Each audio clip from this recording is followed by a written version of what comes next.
আমার দিদা ছিলেন বাংলাদেশের ময়মনসিংহ ডিস্ট্রিক্টের, তাই দিদার সম্পূর্ণ নিরামিষ রান্নার মধ্যে একটা রেসিপি প্রায়শই রান্না হতো, সেটা হচ্ছে ঝিঙের কৌড়া।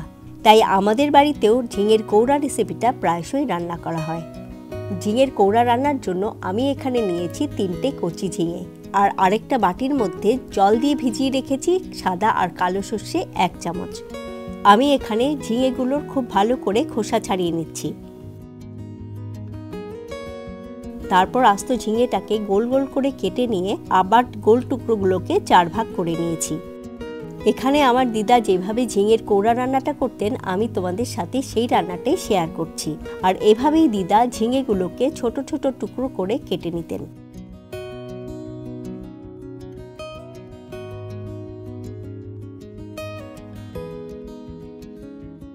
আর সর্ষের যে এই বাটাটা তৈরি করতেন তাতে থাকতো সর্ষে, আদা আর কয়েকটা কাঁচা লঙ্কা।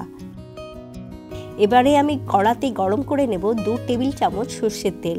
তেলটা গরম হয়ে যাওয়ার পর আঁচটা কমিয়ে দিয়ে তেলের মধ্যে দিয়ে দিচ্ছি একটা তেজপাতা, একটা শুকনো লঙ্কা আর 8 চামচ কালো জিরে।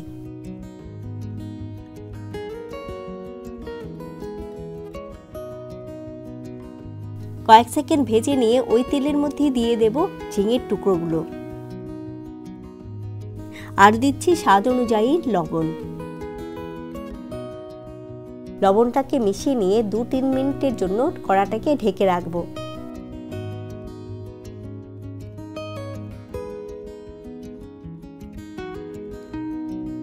আর মাঝে মাঝে ঢাকাটা খুলে দেখে নেব, ঝিঙে যদি কচি হয় তাহলে এভাবে জল বেরোতে শুরু করবে। লো টু মিডিয়াম আঁচে রেখে কড়াটাকে যদি ঢেকে দেই তাহলে ধীরে ধীরে ঝিঙেটা নরম হয়ে আসবে।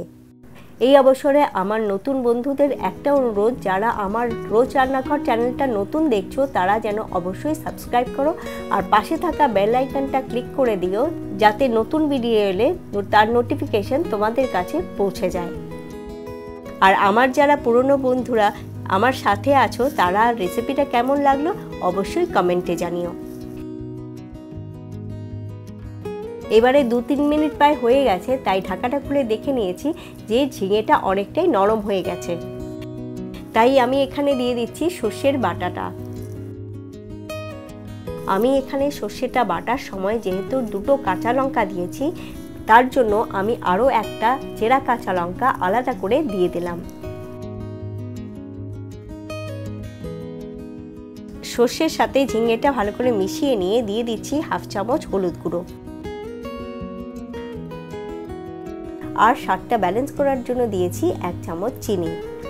আসলে এখানে সর্ষে বাটা দেওয়ার আগে হলুদ গুঁড়ো ঝিঙের মধ্যে দিতে হতো, আমি হলুদ গুঁড়োটা দিতে ভুলে গেছি বলে আমি পরে ব্যবহার করেছি। ঝিঙের কৌড়া রান্নাটা খুব হালকা আর নরম ধরনের রান্না বলে দিদা এর মধ্যে আর কোনো ধরনের মশলা ব্যবহার করতেন না। শুকনো গা মাখা ভাবেই রান্না করতেন, একদমই জল থাকতো না। এখানে আমার রান্নাটাও প্রায় হয়ে গেছে, তাই আমি গ্যাসের আঁচটা বন্ধ করে দিলাম।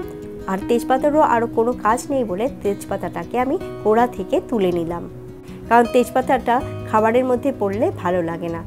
তাই নিরামিষ দিনে ঝিঙের এই কৌড়া রেসিপিটা রান্না করে গরম ভাতের সাথে খেয়ে দেখো কেমন দুর্দান্ত লাগে। তাহলে দেখা হচ্ছে নতুন রেসিপি নিয়ে আগামী পর্বে।